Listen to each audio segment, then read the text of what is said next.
আমি তৃষা। তো মিন্ত্রা থেকে আমি দুটো টপ অর্ডার করেছিলাম, তো ভাবলাম তোমাদের সাথেও শেয়ার করা যায়। তো চলো এখন খুলে দেখি কেমন এসছে। তো প্রথমত মাঝে মধ্যে তো আমার যেটা অর্ডার করি তার উল্টো চলে আসে। মিন্ত্রা থেকে আমি অনেকদিন পর অর্ডার করলাম জামা কাপড়। প্রথমেই আছে এই কিউট দেখতে একটা টপ, এটা হয়তো সাইডে বাঁধার জন্য দিয়েছে, ভালোই লাগছে। এটা একটা হোয়াইট কালারের মধ্যে একটা টপ, বেশ ভালোই লাগছে।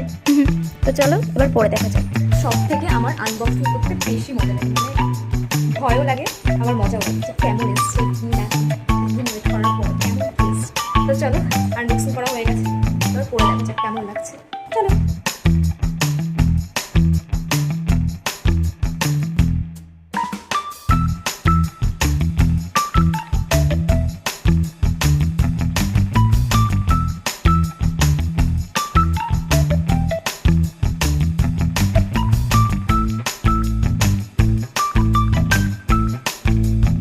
তো দুটোর মধ্যে কোনটা তোমাদের বেশি ভালো লাগলো অবশ্যই কমেন্ট করে জানিও।